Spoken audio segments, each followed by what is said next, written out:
All right. A police officer has been fired for doing what in an ice cream shop?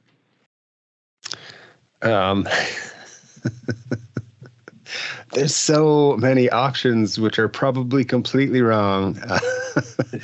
I'm going to say having sex with 3 prostitutes. You get fired for that. No, he, a former Hamden contractual deputy sheriff is accused of masturbating and blasting a porn video out of his truck in the parking lot of an ice cream shop. See, I was going to go with that, but I thought it was too tame. I was like, nah, it's not going to be that easy. But there you go. I mean, that's what you're on company time or police department time. You know, you want to get paid for doing what you love. So there you go. Yeah, good stuff. I don't think you should get fired for that. You should probably just get like training how to not, publicly display what you're doing. That's all. I think he was heard with a loud moaning noise coming from his truck with its door open. Okay. And even worse, there were children eating ice cream inside the shop. You could hear it. So, I mean, it's kind of good though that he didn't go into the shop and do it there. He stayed in the privacy of his truck. So, be thankful for some things. Well, then he drove to a barber shop in the same plaza where he was seen hanging his leg out of the truck. And he was heard blasting sexual moans from outside that place as well. All right. Maybe he was just having a bit of fun. He's like, going to blast out some sexual moans all over town. Well, I'm...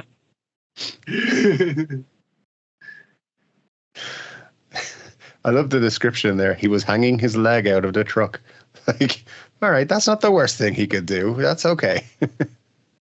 The witness reportedly told officers he parked next to the car and saw the man with his half-naked leg hanging out of the car, masturbating to a porn video while playing off his phone.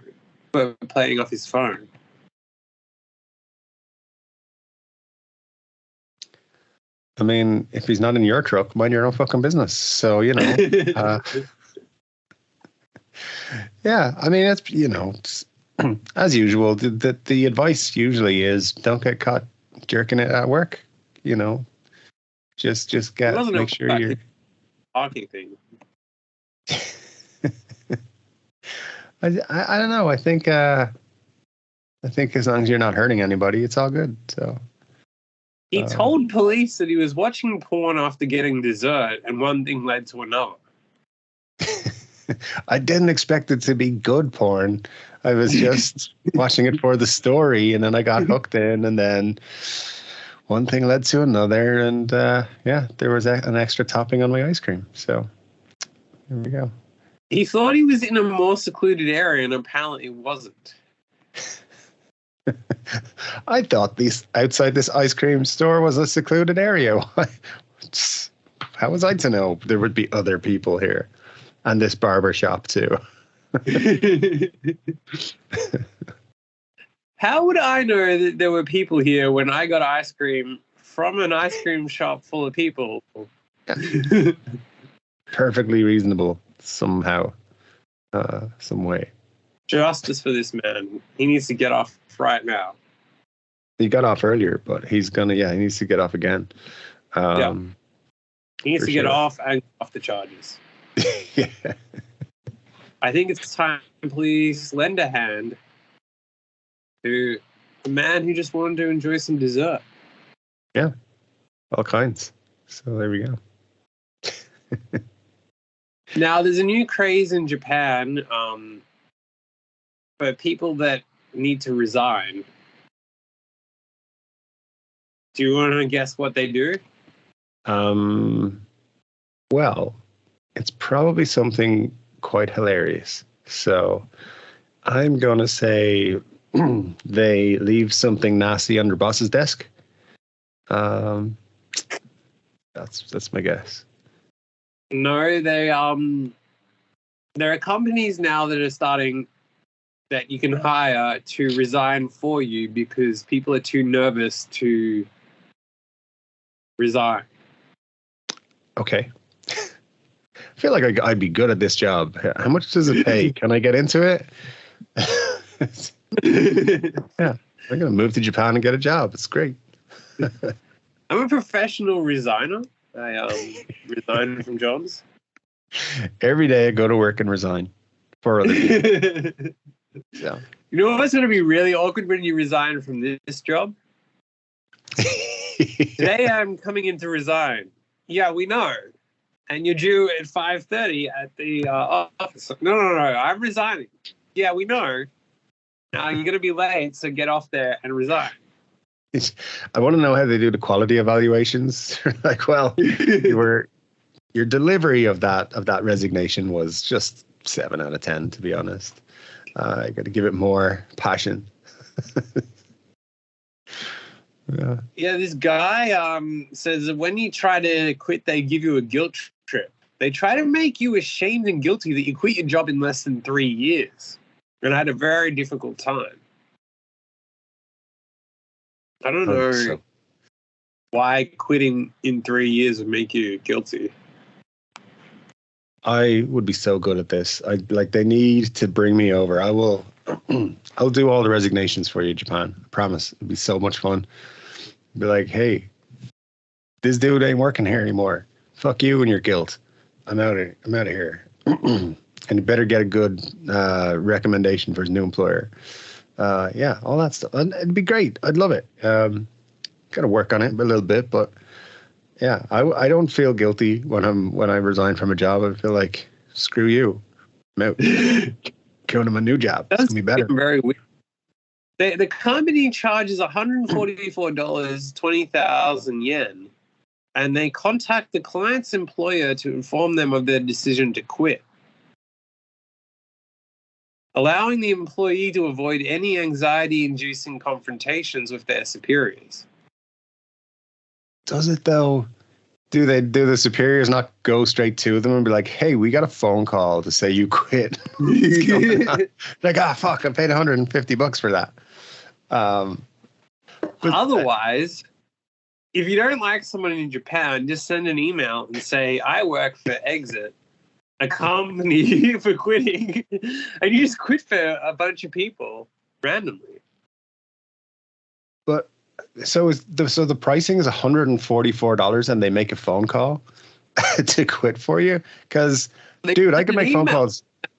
I send an email. Dude, I could send emails for $120. So, wow, that's amazing. That is a job I want to get. It just says they contact the employer. But yeah. Either way, I could contact them. I could be like, email, telephone, fax. It's all good. I got them all. So, well, I don't have a fax, but I'm pretty sure I could e-fax it or something. So. For $144, I will buy a fax machine. Yeah. How much could it be? It'll be fine. It'll pay for itself within three jobs. Wow. People would really hire people to do all kinds of crazy shit. Like, it is unreal. Well, they're saying it's because of how stupid Japan is. And, like, it seems like if you quit or you don't complete it, it's like a sin. It's like you made some sort of bad mistake. And it says Japan, where lifetime employment was the norm for most of the 20th century. Mm-hmm. Mm-hmm. Except for the company would fuck you over quicker than you could say, hey, this sucks, if they got the chance. So it's all good, Japan. We can quit for you. Don't worry. We got you covered. Any Japanese people want me to fire or quit for them, reach out. I'm here. It's $140. So. I'll do it for $90. I'll undercut them. I'm sticking 140, but mine's better. I think it's better if, like, just having this random Irish dude call a Japanese company saying, Mr. Koji Takahashi, wants to resign, and he's contacted me to tell you he's resigning. I think that would be most effective, and the Japanese company would be so fucking weirded out by what's going on. They'd be like, we better just let it happen. It's like no guilt, no comeback whatsoever. Yeah, pretty sweet. Well, yes, this Koji Takahashi, a manager at an engineering company in Tokyo, was so taken aback when he received a call from an agency informing him that a junior employee had quit after a few days on the job that he visited the employee's parents to confirm the news. Wow.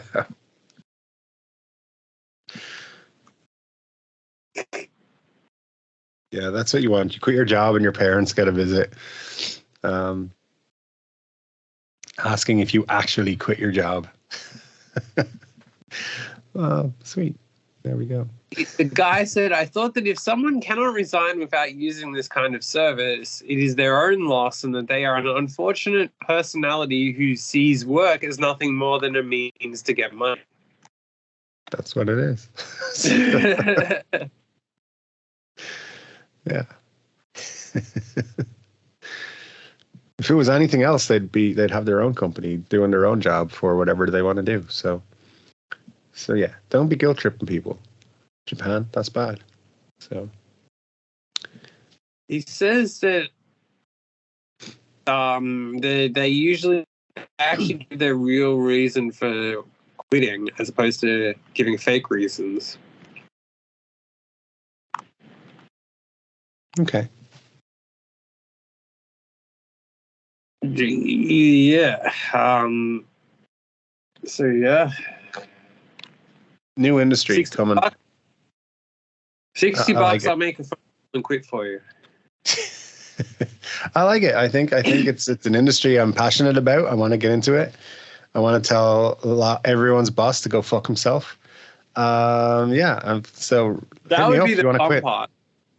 Yeah. That would be the fun part of it, is to like, and we also give them your true opinion of the work there. Just imagine going in like, James would like to quit his job, and he's told me that you are a fucking asshole, so you should just fuck off, Bob, okay? He told me about how you stink, literally, and that you probably should be using stronger deodorant. And also that he thinks your wife's ugly. So, yeah, good luck to you. And he's still not sure how Maureen from accounting fucked you at the Christmas party. But there you go. Everyone knows now. And also, he'd prefer it if you didn't share his nudes online from a Christmas party. Those are just for you, Bob. You said just a tip, and you went further, and he told you he wasn't into that, but he would try just a tip, and you betrayed his trust. So yeah, I think that's our expansion product. Is we like quit your job for you, but then we'll also break up with your girlfriend or boyfriend for you, and give them some home truths as we do. You know. Sorry, Steve, but Stacy's broken up with you. She just can't deal with that micro dick of yours anymore. So, she wanted me to tell you just so that you wouldn't be upset about it.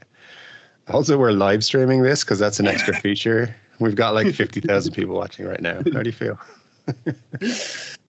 And to be honest, she said that an inch is fine, but it's not.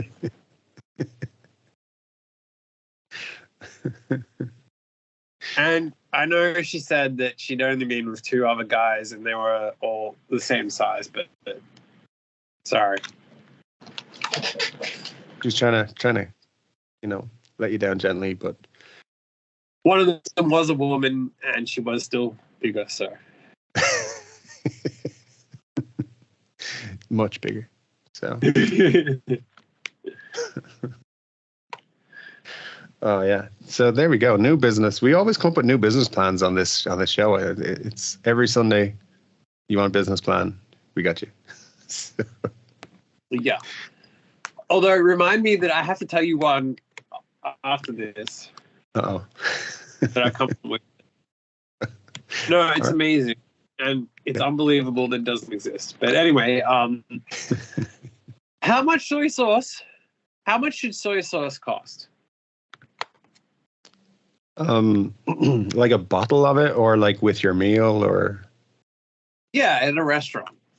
In a restaurant? I mean, should be kind of included in the price of your meal, I guess. I don't know. I don't think it should be extra. Well, this is another Japanese business, Japanese story. A sushi chain in Japan has filed a lawsuit against a high school student seeking 67 million yen, or approximately, what would that be? Something like 150,000 resignations in damage. Okay. Maybe it's only 15,000 resignations or something like that. But anyway, $480,000 in damages. Okay. The student was captured on social media licking his fingers and touching a plate of sushi as he passed by a conveyor belt at an outlet in a Japanese city. The incident went viral, leading to a significant decline in customers for the restaurant chain. Mm-hmm. So the footage also showed the student licking a soy sauce bottle and placing it back among communal items. The incident contributed to the emergence of the term sushi terrorism. Yeah. Which refers to unhygienic actions at sushi train restaurants. So apparently that's a whole thing. Yeah, seems like it is a whole thing. That's quite scary. Wow. The company alleges a loss of approximately 16 billion yen, $115 million, or 1 million resignations.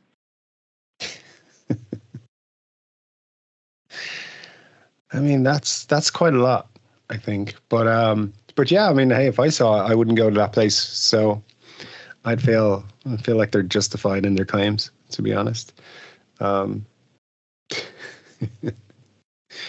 Yeah, I mean, how long was it before they realized from the footage that the kid had licked all the stuff? So yeah, somebody ate some sushi that was licked by the kid, and they probably died. So yeah.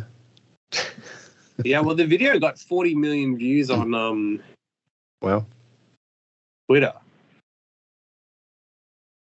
There you go. Get your content views. Just go licking stuff in restaurants. Yeah, that's pretty wild. Yeah, it is pretty wild. It's crazy. But yeah, I mean, maybe, he's going to have to resign and we're going to have to call him in. Well, another side hustle in Ibiza, of all places. Mm-hmm. It's rather unique. Do you want to take a guess at what it is? They charge 500 euros. 500 euros for this one side hustle thing. And it's in Ibiza. Could be fucking anything. I don't know. Is it? Let's go on the wholesome side. It's 500 euros for a prayer tour of the island, and you go around and do prayers in 65 different places. Yeah. Alexia Parmigiani. Great porn name, by the way. Yeah. Well, she's making 500 euros to reserve sunbed rentals. Wow. Okay. So she saves a seat by the pool for you. And that's 500 euros? Yep. I'm good. Yeah. Wow. So during peak season, there's so many people that want a sunbed. That her hold my sunbed experience. Where you can pay her 500 euros to reserve you a sunbed.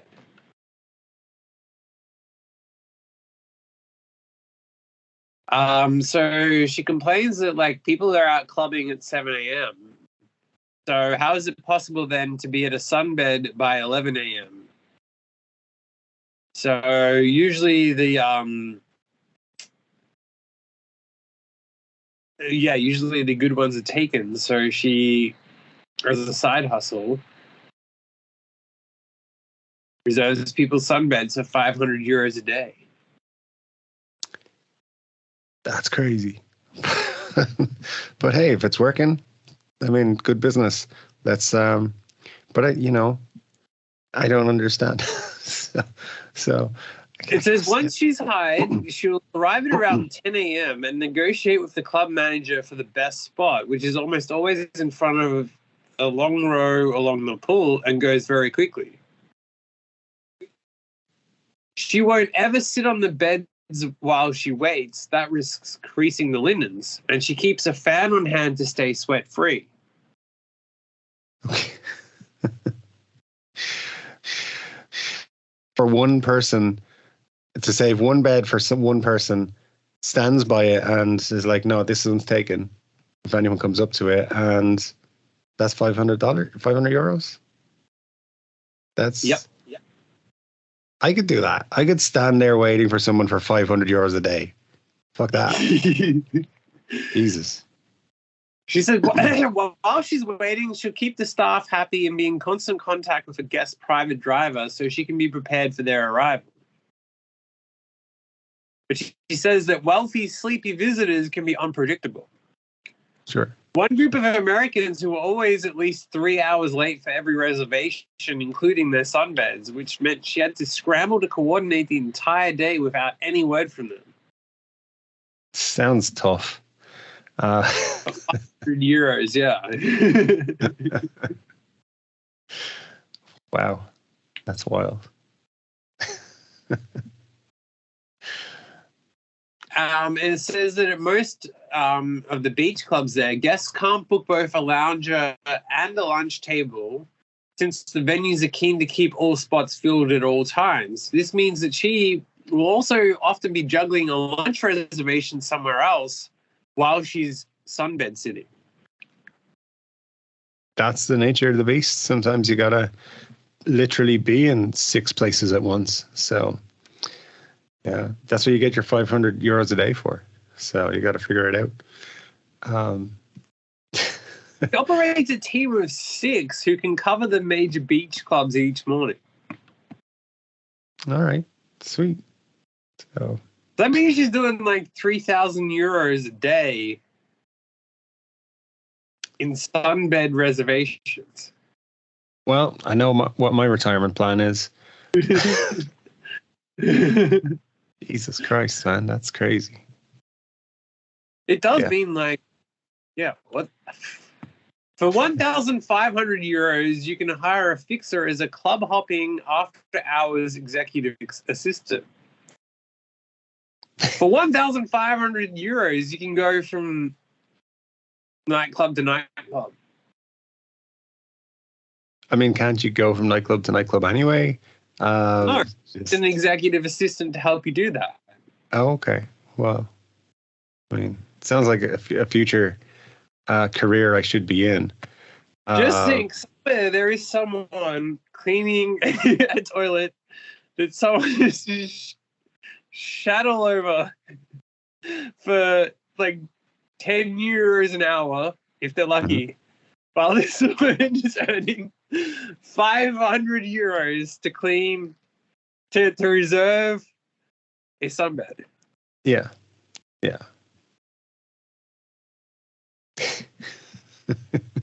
But it's nothing compared to the chicks online who are selling underwear that they have worn for like $300 a pop. So, you know, there's ways of making money. I mean, is it 500 euros to reserve a sunbed? Or to take someone to a bar? Yeah. Both of those things I think I could excel at. I think I could reserve a sunbed and I could go to a bar with you. I think that's something we could do. So the fixers will go to a restaurant to rendezvous with the group, having already scouted the VIP table they've booked for later to ensure its placement is premium. Well, yeah, that's important. Accompany the clients to the club and stay with them through the night. There you go. Perfect. For 1,500 euros, you have to just ensure that they get a premium table and sit with them. No problem. That. I think we could do it for 1,200, to be honest. Just, you know, undercut them a little bit. Or get extra special VIP service, 2,000. It's the exact same service, but they pay more for it. Because if you got that kind of money to piss away, you don't care. So, I mean, she's got to be. It says she's usually up by 7 a.m. checking messages for that day's itinerary and sunbed bookings. I mean, I get up by 7 a.m. and I don't get paid $500 a day to stand by a fucking sunbed. So, what is this life? Jesus. Anyway, yeah, I should look into this. Yeah. There are no sunbed reservations in Ireland, if anyone was wondering. History that my guidance counsellor said. You should charge 1,000 euros for the Dublin sunbed reserve. Just go to my beach. Sunbeds and be like, these are 500 your rope off a little area. Excuse me, get out of the way. Get out of view. Yeah. Good times. These are the VIP seats in the McDonald's.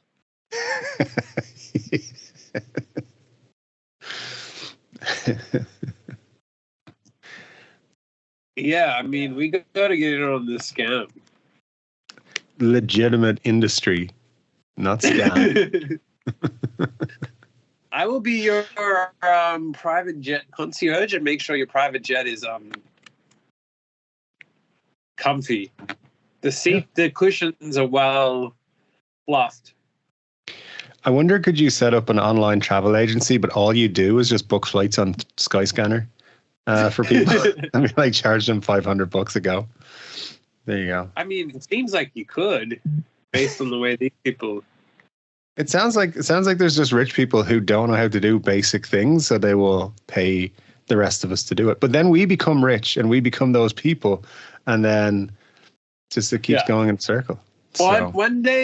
One day you're reserving a sunbed for 500 euros, and then in a blink of an eye, you're the one who needs a sunbed reserved for 500 euros because you can't be up at 10 a.m. to do that yourself. Yeah, exactly. Just life changes in an instant. You're just one day you're the reserver, the next minute you're the one doing crazy. But anyway. I mean, the even crazier thing is that it's at 10 a.m. It's not like it's 4 a.m. Who wants a beach chair at 4 a.m.? Come on, man. But yeah, I mean, you know. You have to get up early to go reserve it, right? Like, yeah. You're not thinking, I have to be up at 10 a.m. How could I possibly be awake at that time?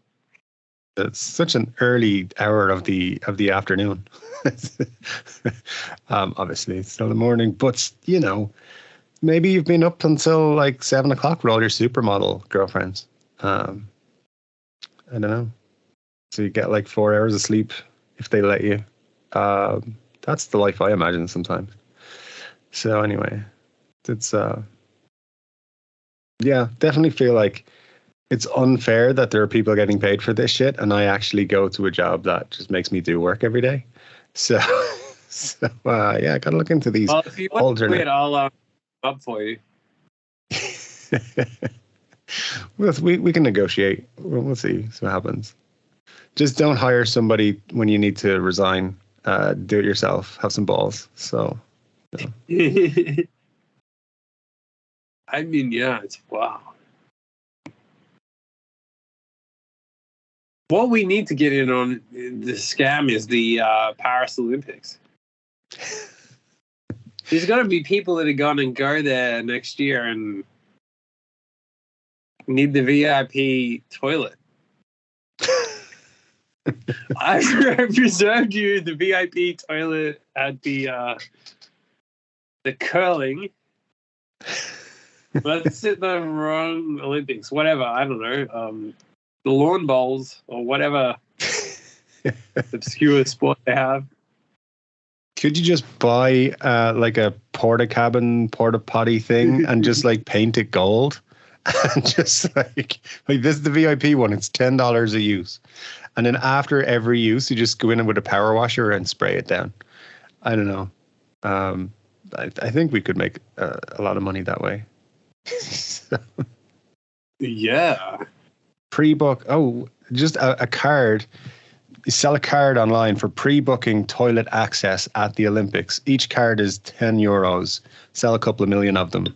No problem. 20 million. Easy money. So. This company actually does something quite unique as well. Art charter. So if you buy a multi-million-dollar painting, for example. Which I do all the time. Well, when you need to look at it next to your sunbed. Sure. But they arrange an aircraft with room inside the cabin for all your unique pieces. Very handy. Very handy. These are the kinds of things we need to think of. Weird, extreme luxury stuff that. Oh, and they also do pet travel too. Well, yeah, you'd have to get your art and your pets to travel, not at the same time. Obviously, that would have to be a separate flight. But yeah, I want to be the number good. one dog private jet booker.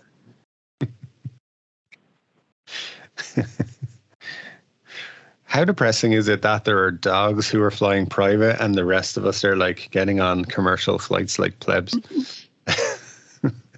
Forget that. It's probably a dog that's reserving a sunbed and paying someone €500 to go reserve their sunbed by the pool. So they're not late for lunch. That's true. The dog's like 10 a.m. Fuck off.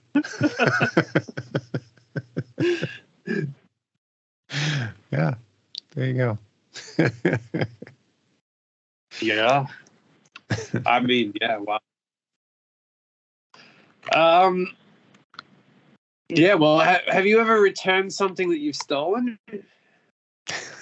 No, I keep all the things I steal. Like sunbeds? Yeah, of course. No, I don't. I wouldn't have returned anything that's stolen. No. It's a great idea. It's on the movie once. So. Well, Napoli Ultras have returned part of their manager's stolen car as their half of an agreement for his leaving gift. So they actually won the Serie A title for the first time in 33 years, with 5 games to go. And despite winning, the managers decided to take a year-long sabbatical. But back in October 2021, the Ultras weren't happy with him, and they stole his car and left a poster in its place reading, "We'll give you back your Panda, the car, as long as you leave, signed the thieves." Nice. So with actually leaving, they've decided to live up to their end of the bargain, giving him the steering wheel and some CDs.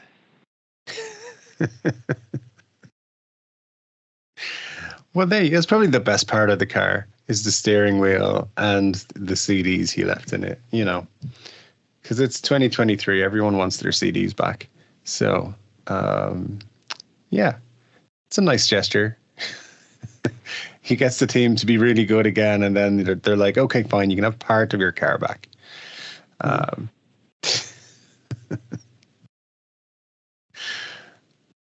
Greatness. Yeah. So, yeah. It's a. Although it kind of turned on them because he actually won it and then he just decided to leave. Yeah. He's like, fuck it. I'll just make this team good enough to win the championship and then I'm out. So fuck you guys. Steal my car? Have fun with it. Yeah. And it's only 2 years ago. Like, it's not like, you know, it took a long time for them to sort it out. Like 2 years. Less than 2 years. Yeah. So he couldn't have been doing that badly. So I don't know. Maybe they just didn't like him for some reason. So. Well, they got what they deserve. They did. Now, who is the most important person to thank when you climb Mount Everest? I would say Satan. And just Satan. That's all. Well, a guy's gone viral because he did thank his sponsors. Okay. But there's a big drama after a climber was dramatically rescued near the summit of Mount Everest. But snubbed the Sherpa who was credited with saving his life. So the Sherpa found the climber clinging to a rope in the mountain's death zone. Nice. So this Sherpa and his client abandoned their planned trip to the summit and instead carried the guy back down to a base camp in just 6 hours using a sleeping bag to keep him warm. He was then later rescued by high-altitude helicopter team.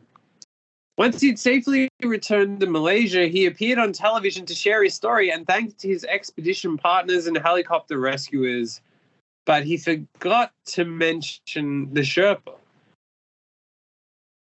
And then in other posts, he promoted a different climb and advertised T-shirts, but again made no mention of the Sherpa who saved his life.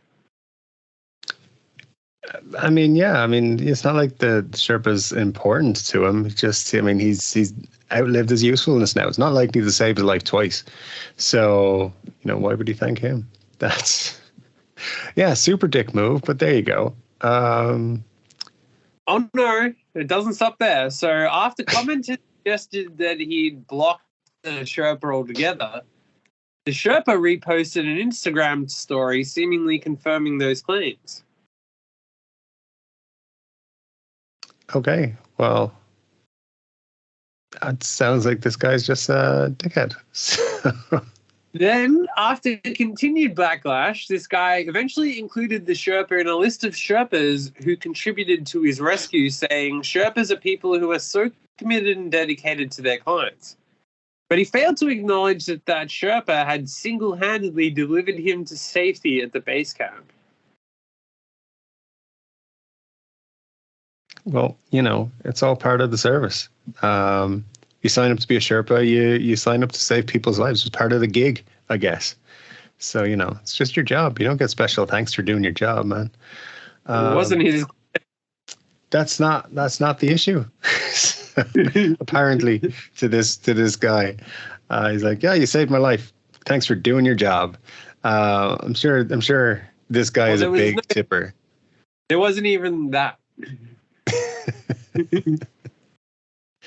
Yeah, this guy's giving off a lot of small dick energy, but there you go. That's just how some people are. So, well, he did lose the tips of 8 of his fingers on an expedition last year due to frostbite. So why the fuck would you go back again, you idiot? You could shit all over a Sherpa and save you. Yeah.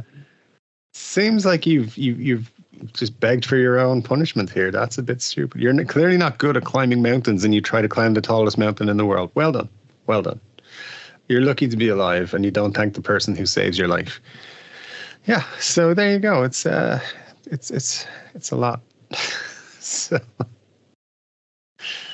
maybe before any of this happened, he had an argument with the Sherpa, and he's still pissed off about it. He's like, "Yeah, I saved my life. You're still a prick." I don't know. What's even crazier is this guy, he's not just a Sherpa. His last name is Sherpa. Literally born for the job. I mean, literally. Yeah. I mean, I'm pretty sure that they are actually, like, genetically, the people that live there have some breathing or whatever. Yeah. Yeah, it seems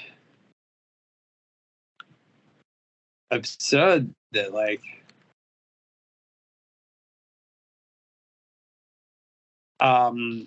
yeah, I mean, you would think you would thank the guy who saved your life. You would think so. Yeah. 13 people died on the mountain during the April to May time frame, and 4 are still missing. Doesn't look good for them. Unless they found a big slide to the bottom and they just wandered off. It's probably not going to be good. Yeah. Yeah, apparently he did unblock him though since the backlash. Good. Good. On Monday, he wrote that on Instagram that Sherpas never leave you behind.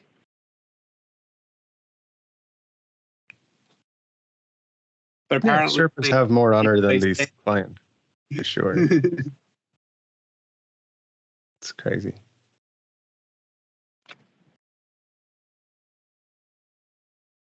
He says he managed a Sherpa.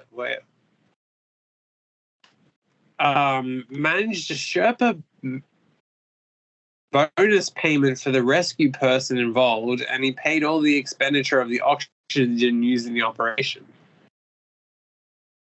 So I guess it's like, well, I paid for your oxygen, so you don't need to be thanked. I mean, it would take... How long would it take to say thank you? It's like, I don't know, like a second, 2 seconds if you say it slowly. No, this guy's posting all over the place about it and thanking his sponsors. So, but just not exactly. So it would take him an extra couple of seconds to specifically call out the Sherpa guy. So it seems like just a dick move not to do it now at this point if he's been called out as well. So it does. I would have thanked them, but I paid for his oxygen, so. There's got to be something that happened. Like, there's got to be some reason why he doesn't want to thank you. There must be, yeah. Like maybe he got there and saw that there was a passed out man, and something had to have happened. Definitely. There's something in the story that's not coming out. Sure. Were penises touched? For sure.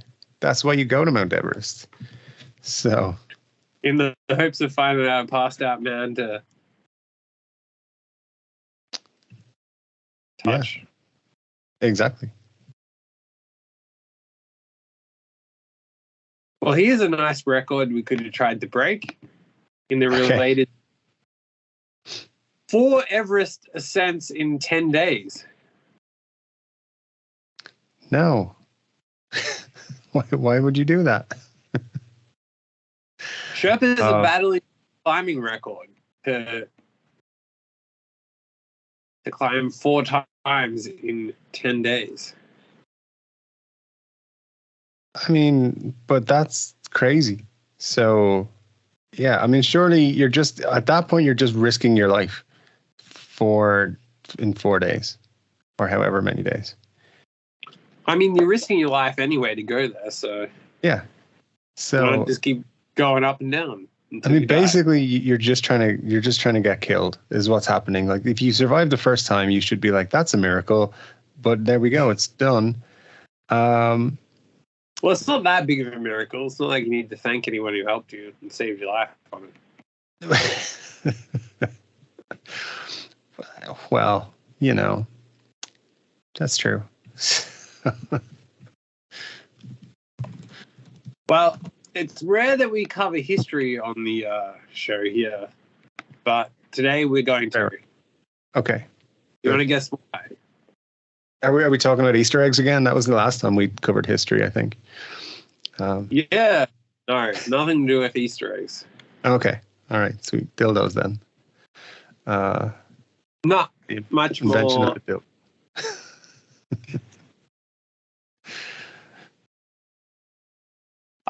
The origins of masturbation have been traced back to primates 40 million years ago. Yeah, as soon as males figured out they could reach their junk, they started playing with it. It's not really like did someone write a scientific paper about this? Has someone gotten a new PhD? Evolutionary biologists have traced the origins of masturbation to ancient primates that predate the first humans by tens of millions of years. All right. So what's happened here is somebody got caught jerking it and was like, this is research for my paper. I'm doing my whole degree about where masturbation evolved from. And I'm just making sure it's still a thing. So, and I shouldn't be embarrassed. It's for research. So, well, Dr. Matilda Brindle, who sounds like she must be wild. Sounds like an expert. Yeah. Trying to see if I can find. Oh, I found her Twitter. Uh-oh. She's surprisingly young. Her pinned tweet is so excited to share our new paper on the evolution of primate masturbation.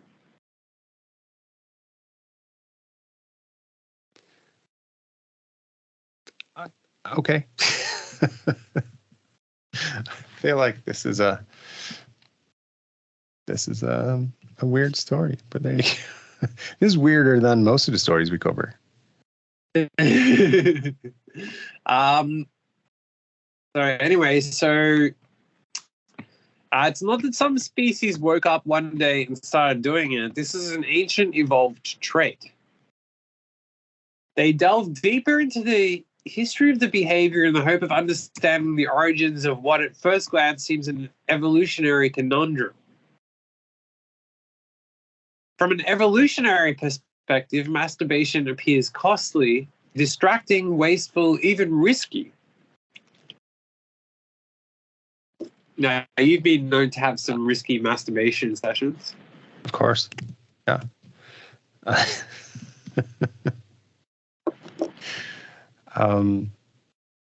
I feel like it's all part of the game.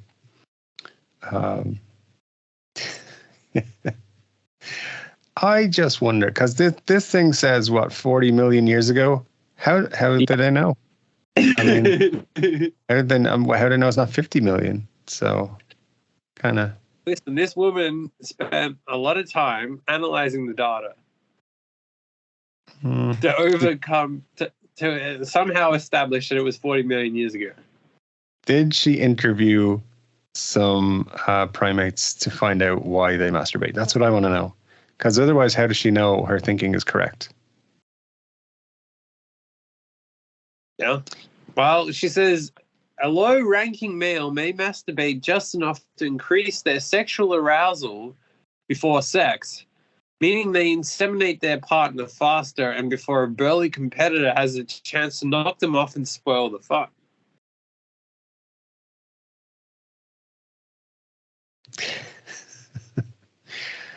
I mean, it's maybe 20 million years ago something happened and people and like primates were like, you know what, this is working out for us. Let's keep doing it. But like that in the pinned tweet, it says, less clear for females. We need more data, which you know what that means. We're going to be doing a lot more masturbation to find out, because humans are primates at the end of the day. So,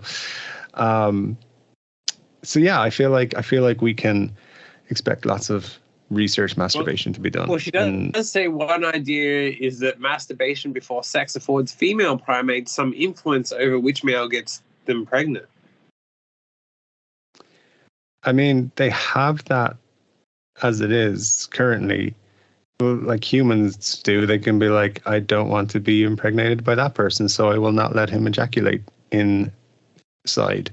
So, you know, he's on the chest only, that guy.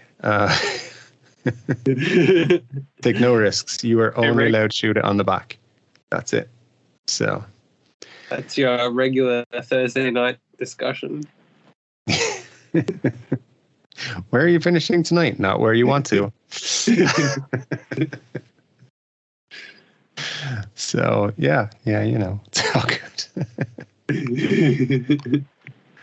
But then what a thing to have your research paper about. Imagine being like, so mom, dad, I've finally decided what my speciality is going to be. Masturbation. Well, she says, I find it baffling that nobody has researched it before. I think they have. They just keep it secret. Like most people do not share their Pornhub list, watch list with everybody. But this chick's just out there with it. So yeah, it is a good way. It's like if you walk in on someone watching porn, it's like, oh, this is research for. I'm in that field of studying. It's like, dude, you're in poetry. What the fuck? It's like, yeah. A lot of poetry, you don't know this, but a lot of poetry is actually inspired by pornography. So I know that because I read. Yeah. Shakespeare, big porn fan. Wordsworth as well. Just mad about the porn. Always at the live shows. Wasn't he like into, I don't know, some type of sexual stuff? More likely. I mean, that might have just been a role play video you saw. I don't know. But yeah, it's quite possible. Dost thou penis ejaculate?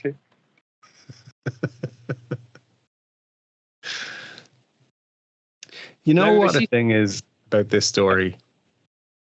Why do we have to know why primates were masturbating 40 million years ago?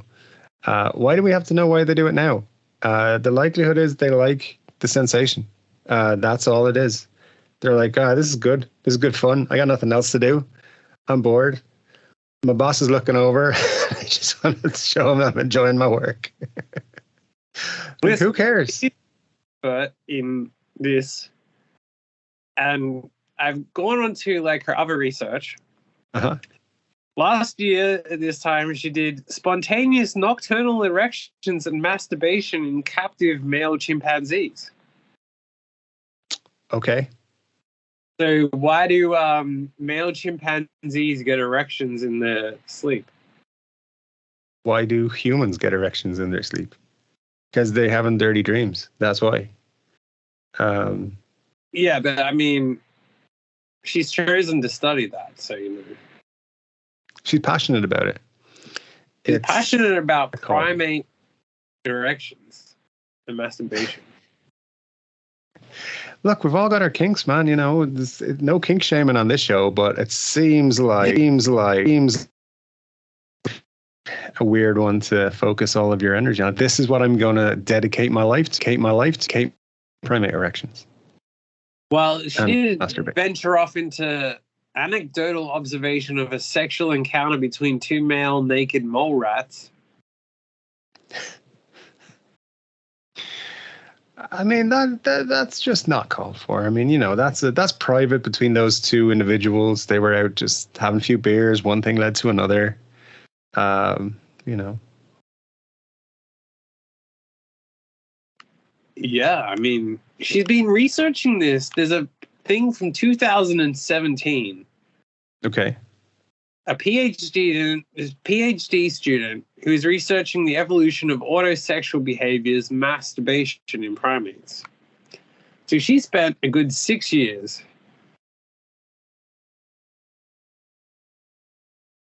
dedicated to masturbation of primates. Was it a good 6 years or was it an average 6 years? That's what I want to know. I think she's pretty happy with it, to be honest. But yeah, she's clearly dedicating her life to this branch of research. And my only question about it is, why? Why is this important? Who cares? Is this going to improve human life? I don't think it is. I don't think it is. So unless she has some kind of breakthrough with the primates that makes human masturbation different, which I doubt is going to happen. So, yeah. Well, in this article, it does say, describe your perfect evening or weekend after a long week. She says, lazy mornings with a good coffee and a leisurely breakfast, and pub lunches with friends and long walks. So she's not very creative and doesn't want to be honest about the 15 hours of studying masturbation. After a long day of studying primate masturbation, well, do. Wrote one out myself. So see if my technique matches up. I mean, good luck to her, but I just want to, sometimes when I hear about these academic research papers, I'm like, what in the ever-loving hell made you think of that as a subject to study for 6 months or a year or your life? You know, I can understand why people study things like literature and philosophy and physics and all that sort of stuff, because there's some basics. But who goes to the zoo and thinks, I want to know why those animals are jerking off? I'm going to dedicate my life to it. And it's like, because they like how it feels. That's why they do it. I studied it for like 12 minutes on a field trip once. And I came up with the same conclusion. They like how it feels. Yeah, it's just wild. Now you've written in with help for your love life. Obviously. A desperate guy. Well, it starts with confused. Hi guys, need some advice here. So I consider myself as straight. However, I always had a hard time with girls, and it seems to be difficult to find a girlfriend, often being friend zoned. I have this gay friend whom I confided in, and he's always offered to satisfy me, although I've rejected numerous times as I don't like the idea. However, recently, after being turned down by a crush, I was feeling down, and when my gay friend offered a BJ, I accepted it to feel better. However, I declined to touch him back as I was not comfortable with touching another guy. Now I'm confused because I have the urge to let him satisfy my needs, but I still do not feel comfortable with touching him back or have any sexual desires about guys. Clearly do, but okay. It's like, I really want him to suck my dick, but I don't want to think about it. I want to close my eyes and pretend it's a girl. I've told him to grow long hair, and he's like reluctant to. So he's got to wear a wig while he's blowing me. Yeah, man. That's, I feel like if you are having desires to let your gay friend blow you, then you might be gay. Might be. Not confirmed, but you might. Yeah. You should entertain it. Maybe he's the love of your life. So it's all good. And clearly girls want nothing to do with you. So, there you go. Your gay friend could be your gay boyfriend. So think how happy you would be to be somebody's boyfriend. Just gotta get you choking on. How many hours is too many to spend in the toilet at work? There is no. If you can get away with it, and get work, and then just go to the toilet and be like, sorry, was a rough one. Spent 8 hours in there. Shouldn't have brought my Nintendo with me, but hey, I did. Yeah. I don't know. A worker in China has been fired from his job for spending an unusually long time in the restroom during work hours. He faced termination after records from his company revealed that he made a remarkable 22 visits to the office lavatory within a week. Okay, so like 4 a day? It's not too bad if he did a 5-day week.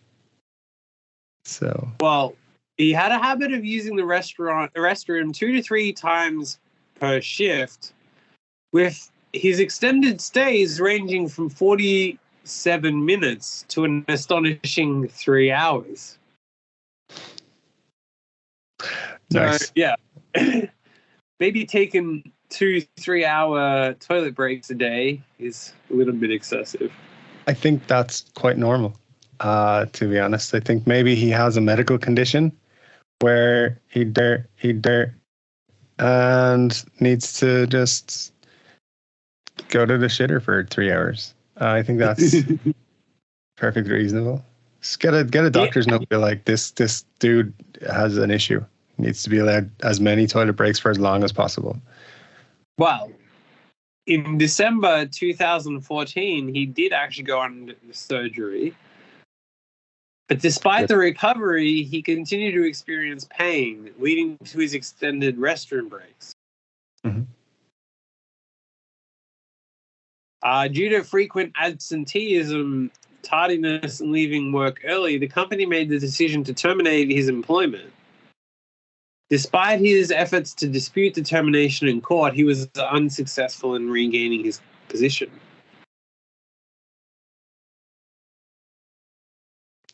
Well, sometimes you just got to say the toilet policy at that company is not fair. I'll go to join another company and use their toilet. So, yeah. A public servant in Japan, meanwhile, has been subjected to a reduction of 10% of their salary for a duration of 6 months, and has to pay back 1.44 million yen from their earnings due to their engagement in smoking on a total of 4,512 occasions during work hours over a span of 14 years. Wow. What? They were smoking at work and they got, like, over 14 years later, they're like, oh, we're taking money back because you smoked at work. Yeah. Jesus. I mean, what kind of company would do that? I mean, yeah, HR. I was giving out about HR this week, but they're not that bad. They're not going to come in and be like, all right, we're going to charge you money for every smoke you have had for 14 years. And we know exactly how many that is, by the way. So we've been counting all this time. Well, throughout the service, they consumed a total of 355 hours and 19 minutes in smoking during work hours. How would you even know that? Yeah, that's also this person must have pissed off somebody like majorly. They were like, you know what we're gonna do? We're gonna fucking take back every fucking penny we can from you because you smoke. So they must have like assumed, okay, cigarette takes 7 minutes to smoke and you've smoked 4,000 of them. That works out at X amount of hours, which works out at X amount of dollars. Well, it does say in September of the previous year, the government's Human Resources Department reportedly received an anonymous tip about the situation. Consequently, their supervisor warned them, but they, when the supervisors had discovered they continued to smoke in defiance of the warning, a confrontation took place. And then during an interview in December, they lied about their smoking activities, claiming they had not smoked since receiving the initial warning. But it says the exact methodology to calculate the time spent smoking remains undisclosed. I'd love it if someone just sat there watching CCTV counting. Yeah. So it took someone 3 years to count all your cigarettes. December 14, 2005. You took. All right, we're calculating and hit the stop. Okay, he's back. That's 16 minutes. Yeah, for sure, man.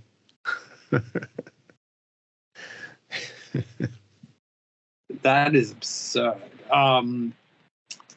Now, you take a lot of poppers.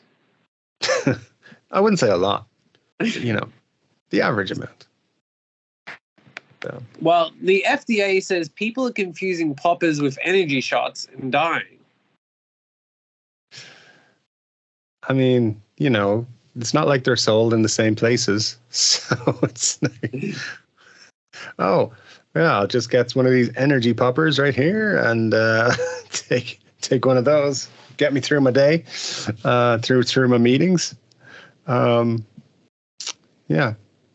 But well, according to the Food and Drug Administration, it's becoming a problem.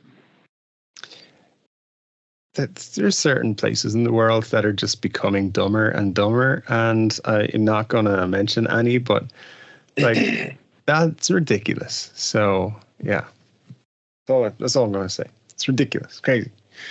You know where the energy drinks are stored? Buy them.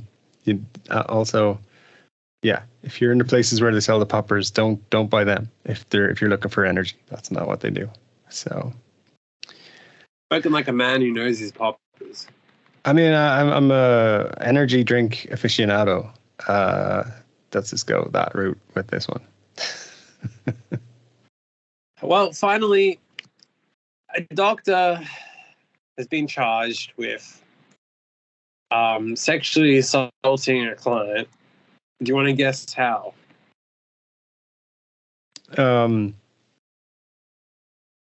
I'm going to guess it was inappropriate touching of an area that was under examination.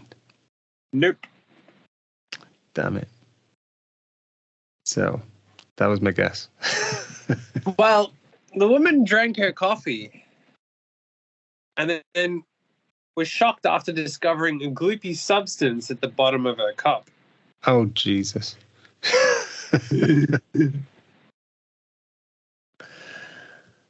So after she found suspicious specimens, she reported him to a police, and a laboratory test later confirmed the substance was semen that related to the doctor.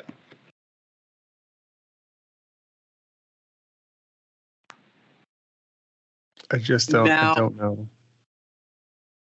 The 55-year-old GP was arrested when he turned up to work and suspended from his post at a health centre in Somerset, which reminds me of our previous week's discussions of the Somerset Gimp. And I truly hope that this has no relation to the Somerset Gimp. It would be quite bizarre if these stories were connected. Also kind of perfect. But there you go. Yeah. The barrister said the alleged victim became concerned there might be something not right about the drinks. She had good reason to be suspicious because there was a substance in her coffee that had no business being there at all. Well, that's a matter of opinion, but okay. But where did she get the coffee from? Like, did he hand her a coffee with a big smile and be like, hey, I got you a coffee, after he's been out of the room for 5 minutes? Or did she bring it with her? And he just says like, hey, I'm just going to take your coffee for a second, put something in it for you, make you happy. It just depends how this. I don't understand how he got time alone with her coffee. How did that happen? Well, he made her the coffee. Okay, that's a red flag right there. I've never gone to the doctor and them being like, hey, you want some coffee? And if they did, I'd be like, no, thanks, I'm good. Here's a coffee I made for you earlier. Yeah. Made some coffee, didn't jizz in it or nothing. Just wait a minute. You what? Why would you say that? Yeah, no. So she started to notice something strange about her coffee at the end of 2020, but had no idea what it was for nearly a year. Wait. How many times was she going there? This wasn't a one-time thing. No. So every time she came to the doctor, I shouldn't say came to the doctor. Every time she went to the doctor, he was giving her coffee. And she was like, "Why is this coffee so salty?" And that was it. Yeah. Well, it's a protein shot that you don't really expect to get from your doctor. The woman believes it happened on or around 6 or 7 other occasions. Wait, is she seeing a doctor in a Starbucks or something, or like what? Like, is this a real doctor? I don't understand why she's getting coffee at the doctor's. For one, just makes no sense. It doesn't. Yeah. It doesn't say anywhere that why he was making her coffee, and she said that her suspicions were raised when she noticed a plastic specimen in his possession that had no business being there. I mean, that's a red flag, all right. Yeah, oh, he had a plastic thing. Looked like it might have had jizz in it at one point, but now it doesn't. Uh-oh. She then waited until another drink was made for her the following week and noticed in his trouser pocket what looked like one of his specimen bottles. Okay. This immediately raised suspicion. She collected the coffee and tipped it down a sink and noticed a slimy trail.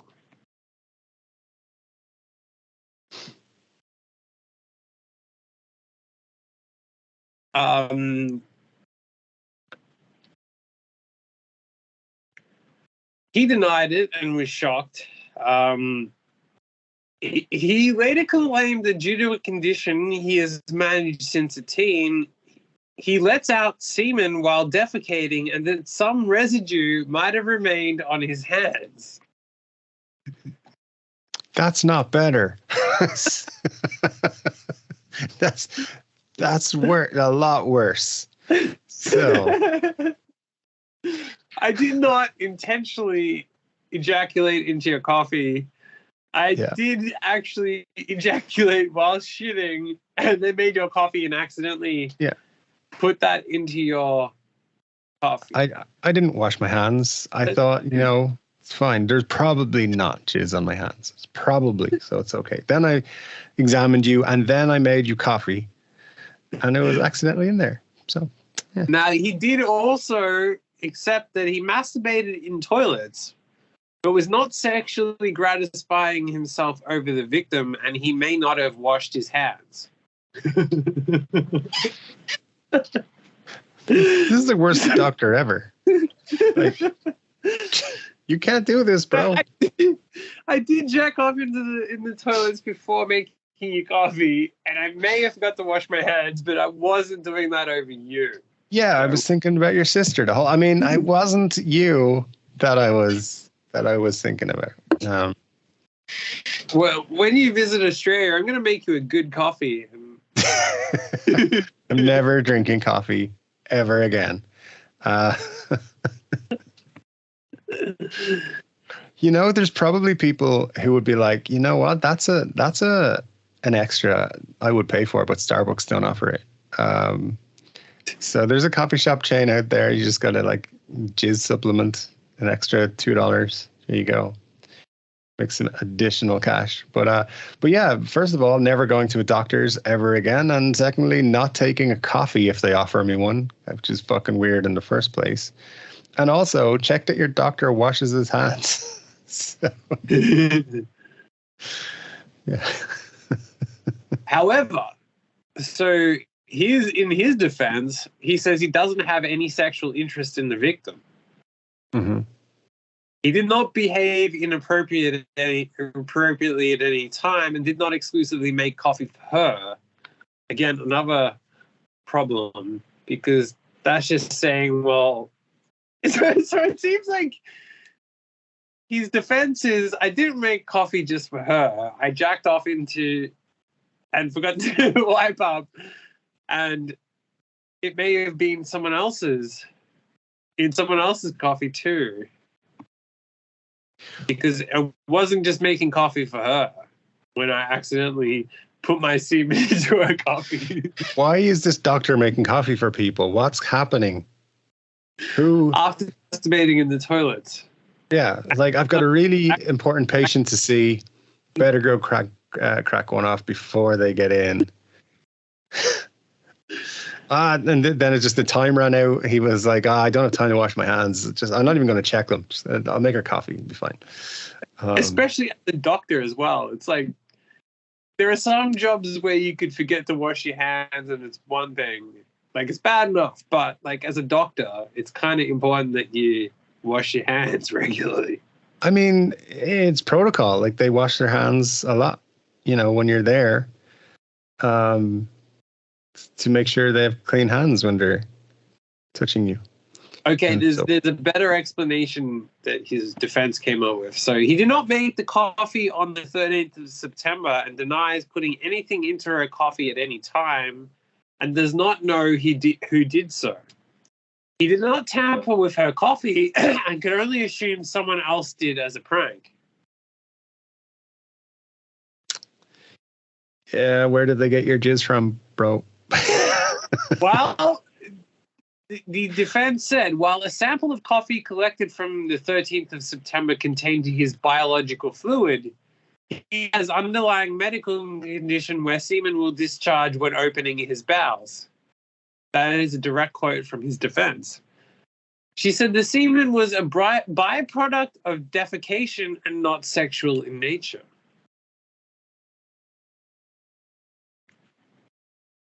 This is me not buying it, dude. Yeah, we all know where your ejaculate came from, so, and why. And also, you're a doctor. You should know to clean up and not put it into other people's coffee. That's all I'm saying. Nobody collected it and for a prank put it in some other lady's coffee several times. So, which he accidentally let out while he was shitting. Yeah.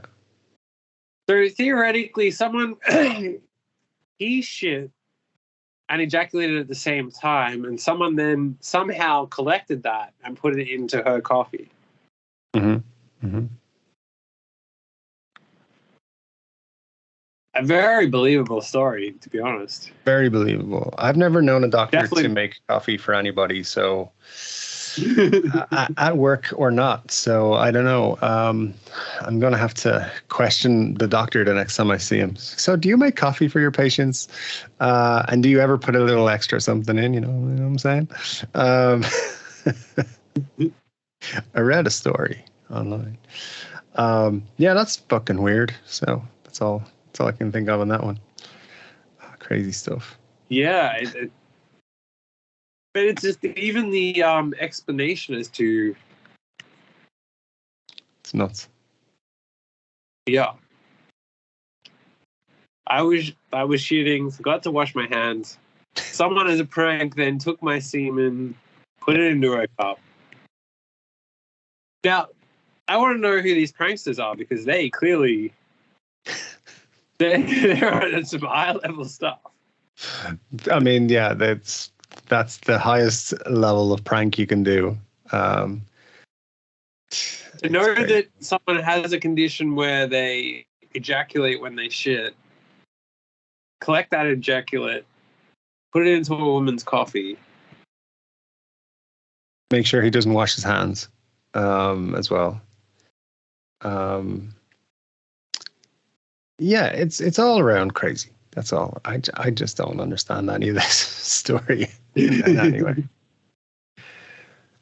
But hey, there you go. The world is teaching us new things every week. So on this podcast, pranks get better and better. Like, yeah.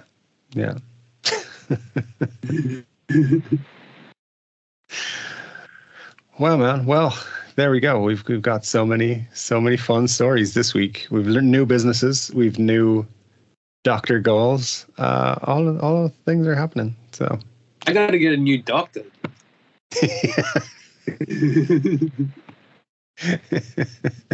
Yeah, that's something. I'm sure there will be people asking their doctors to now make them coffee. So, this is a bit of an unusual request, Doc. Could you make me coffee? Don't worry if you want to put an extra something in there. But yeah, not for me. But thanks. Thanks for making me now extra fearful of doctors. It's all good. Thanks for that story. But yeah, I think we're good. As always, nightmares have been produced by this show.